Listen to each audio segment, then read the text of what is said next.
সবাই বানিয়াচংবাসী ক্ষমার দৃষ্টিতে দেখবেন, আমি সবার কাছে ক্ষমা চাইছি। আমারে আল্লাহর রাস্তায় সবাই মাফ কইরা দেন। দেখুন সে কান্না ভেঙে পড়তেছে।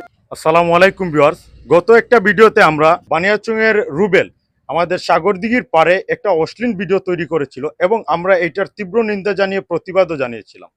তো পরবর্তী সময়ে রুবেলের বাড়িতে গিয়ে তার পরিবার পরিজনের সাথে এবং তাকে আমরা একটা ওয়ার্নিং দিয়ে আসি এবং সে এবং তার পরিবার বলে যে দ্বিতীয়বার আর কোনো ভুল হবে না বা এইরকম অশ্লীল ভিডিও তৈরি করবে না।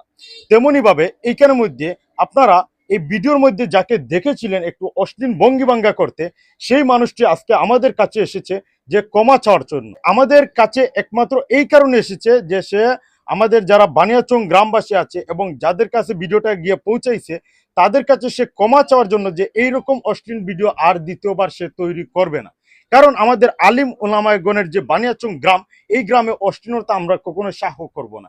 এরপরও তারা যে এই একটা অপকর্ম করেছে তার তীব্র নিন্দা জানিয়েছিলাম আমরা এবং রুবেল অত্যন্ত কান্নার মাধ্যমে সে ক্ষমা চেয়েছিল এবং আজকে চলে এসেছে জনি ভাই এবং সে কিন্তু একজন তৃতীয় লিঙ্গের বলি, সে কিন্তু একজন তৃতীয় লিঙ্গের মানুষ।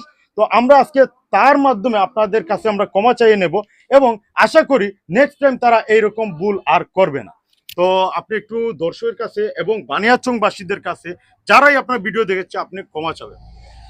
বানিয়াচং এর যত উলামায়ে কেরাম আছে সবার কাছে আমার সালাম, আসসালামু আলাইকুম। আর বিশেষ করে ফেসবুক কন্টেন্ট ক্রিয়েটর ভাই সব যত আছে সবার কাছে আমার সালাম, আসসালামু আলাইকুম। মানুষ মাত্রই ভুল। আমি ভুল করে গার্লস স্কুলের ড্রেস, একটা সম্মানী স্কুল, স্কুলের ড্রেস পরে এরপরে এলার হাই স্কুল ঈদগার মাঠ, বিশেষ করে ঈদগার মাঠ, এখানে আমি গেছিলাম ঘুরাইতে, ওই যে ছেলেরা আমারে জোর কইরা কইছে যে টিকটক কর, পরে আমি টিকটক ভিডিও করতে বাধ্য হইছি। আমার ভুল হইছে, সবাই বানিয়াচংবাসী ক্ষমার দৃষ্টিতে দেখবেন, আমি সবার কাছে ক্ষমা চাইছি। আমারে আল্লাহর রাস্তায় সবাই মাফ কইরা দেন, আর জীবনে কখনো এরকম ভুল হবে না। আর যারাই আসলে ভিডিওটা বারবার রিআপলোড করতে আছেন আপনারা দয়া করে ভিডিওগুলো ডিলিট করে দেবেন, কারণ যেখানে আমরা শুনে এসেছি যারা ক্ষমা চাইতে পারে তারা আসলে বড় উত্তম মানুষ এবং তারা এসে আমাদের কাছে এসেছে এবং প্রত্যেকটা মানুষের কাছে তারা ক্ষমা চাইতে আছে। আমার মনে হয় আপনারা ক্ষমা করে দেওয়া উচিত।